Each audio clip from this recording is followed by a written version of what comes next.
Alhamdulillah wassalatu wassalamu ala Rasulillah Sayyidina wa maulana Muhammad ibn Abdillah wa ala alihi wa sahbihi wa man walah wa la hawla wa la quwwata illa billah Subhanaka la ilma lana illa ma 'allamtana innaka antal alimul hakim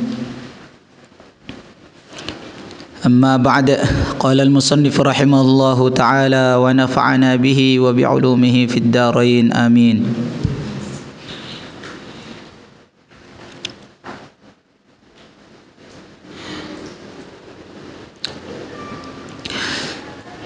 ثواب من صام رمضان إيمانا واحتسابا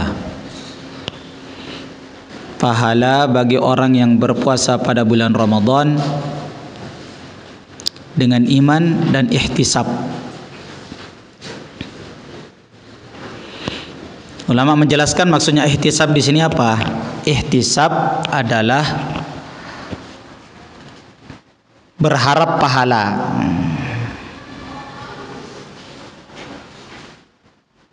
Mengharap-harapkan suatu pahala. Kenapa orang bisa berharap pahala? Jadi setelah dia mengetahui ilmu fadail, ilmu fadilahnya, maka disinilah pentingnya kita ini mengetahui ilmu fadail, fadilah-fadilah dari setiap amal. Fadilahnya puasa Ramadan, fadilahnya puasa secara khusus, fadilahnya salat, fadilahnya zakat, fadilahnya haji. Supaya apa? Supaya kita ibadah itu dengan penuh semangat menghadirkan fadilah-fadilah di dalam setiap amal.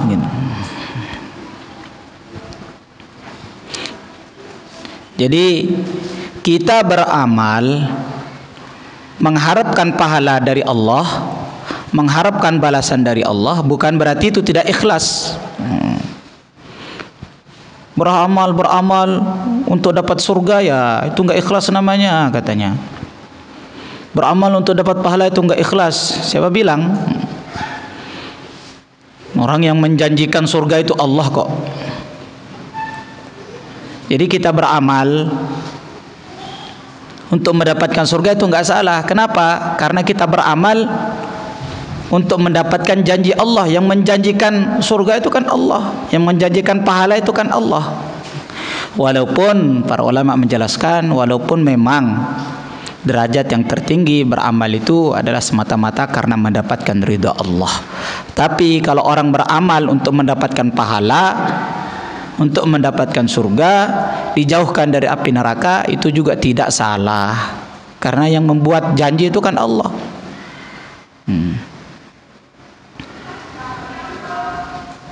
Nah, begitu juga kita puasa. Bagaimana kita puasa ini kita hadirkan fadilah-fadilah di dalam berpuasa.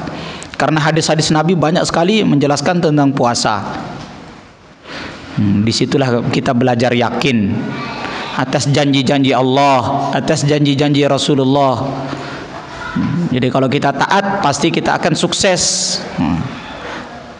Dan bentuk ridha Allah, sukses ridha Allah itu mendapatkan pahala dari Allah, mendapatkan surga. Dan Allah itu tidak akan mengingkari janji, innallaha la yukhliful mi'ad. Jadi beramal dengan menghadirkan fadilah ini juga sangat penting. Sehingga kita ini beramal itu enggak kosong, enggak ada satu harapan. Orang, ya kan, kenapa semangat kerja? Karena dia tahu nilainya kerja itu. Karena dapat uang segini, maka dia semangat kerja. Kalau tidak dijanjikan uang, ya mana siapa yang mau capek-capek kerja? Dan orang itu semangat kerja untuk cari uang karena dia tahu nilai uang itu. Kalau tidak tahu nilai uang, ya nggak akan semangat untuk kerja. Maka disinilah pentingnya kita beramal dengan menghadirkan fadilah, menghadirkan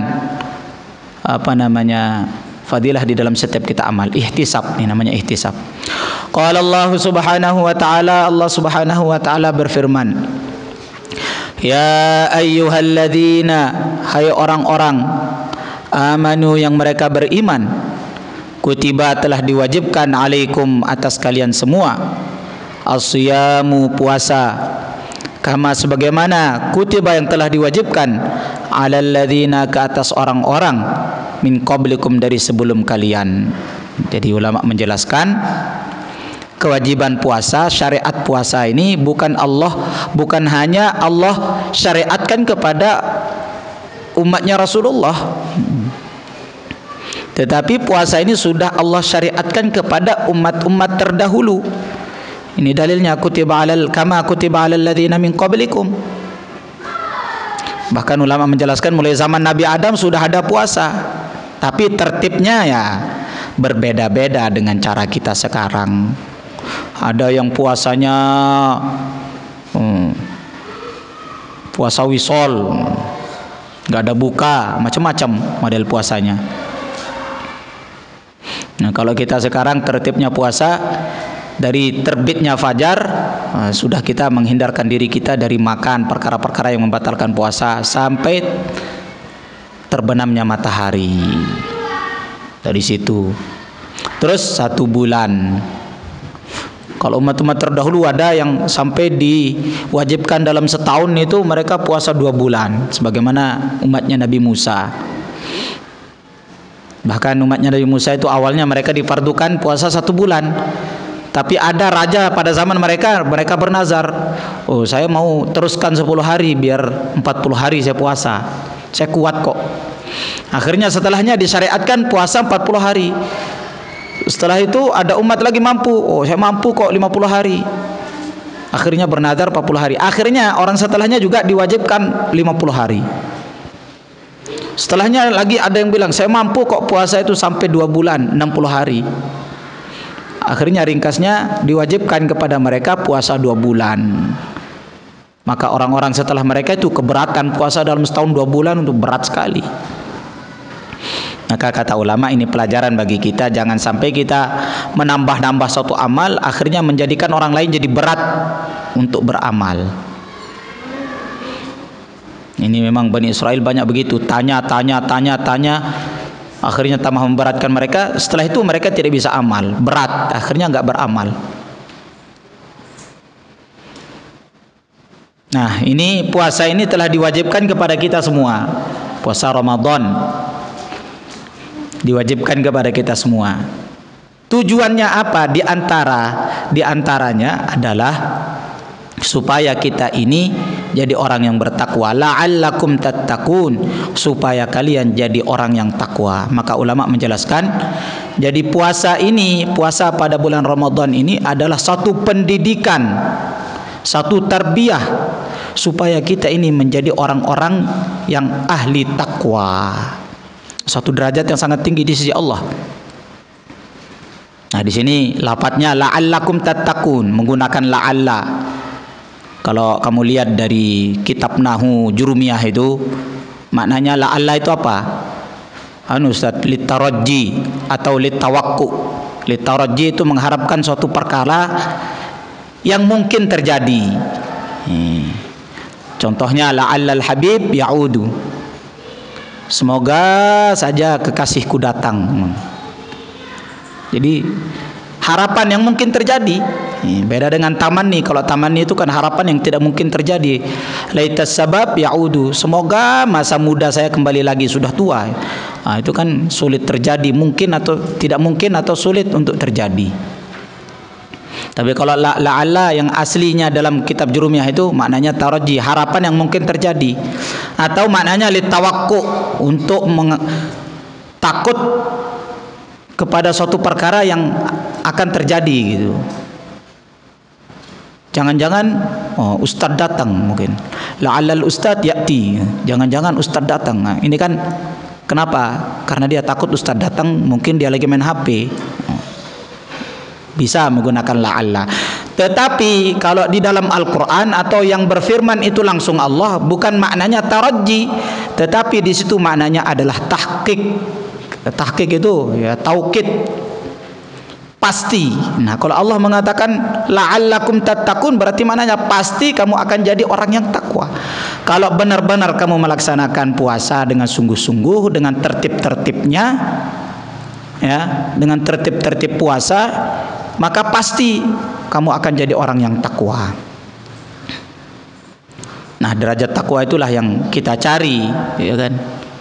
Derajat takwa. Kalau orang itu sudah takwa, janji Allah di dalam Al-Quran, nggak perlu khawatir rezeki kamu, ya, nggak perlu khawatir akan rezeki kamu. Karena apa? Karena rezekinya orang takwa itu dijamin oleh Allah. Wa yarzuquhu min haitsu la yahtasib. Wa may yattaqillah yaj'al lahu makhraja wa yarzuquhu min haitsu la yahtasib. Kalau orang sudah takwa itu dapat masalah, ya kan? Ustaz, saya dapat masalah. Masalahmu apa? Masalahnya ekonomi orang tua saya sudah melemah, Ustaz. Maka ini rahasianya kamu jadi orang takwa dulu. Bagaimana supaya jadi orang takwa? Puasa. Ya ja'allahu makhraja, jalan-jalan keluar Allah akan kasih.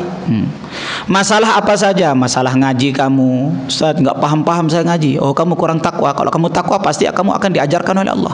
Wattaqullah wa yu'allimukumullah. Maka Allah akan ajarkan kepada kamu.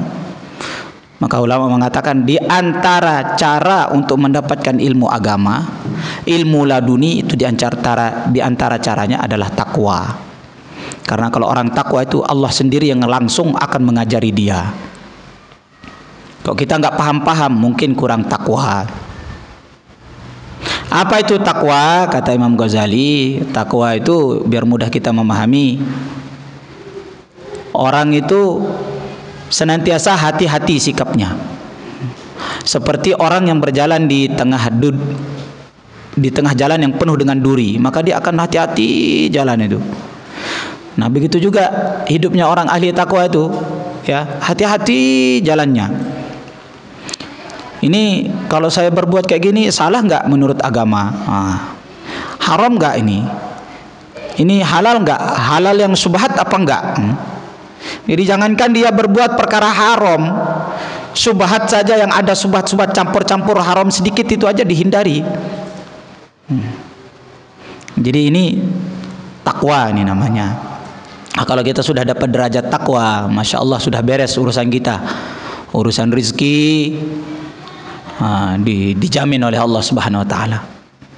Urusan ilmu juga Allah langsung akan mengajarkan. Urusan-urusan yang lain juga langsung Allah akan memberikan jalan keluar bagi orang ahli takwa. Maka kunci untuk jadi orang takwa adalah diantaranya dengan berpuasa, la'allakum tattaqun. Insyaallah. Maka kamu sungguh-sungguh puasa.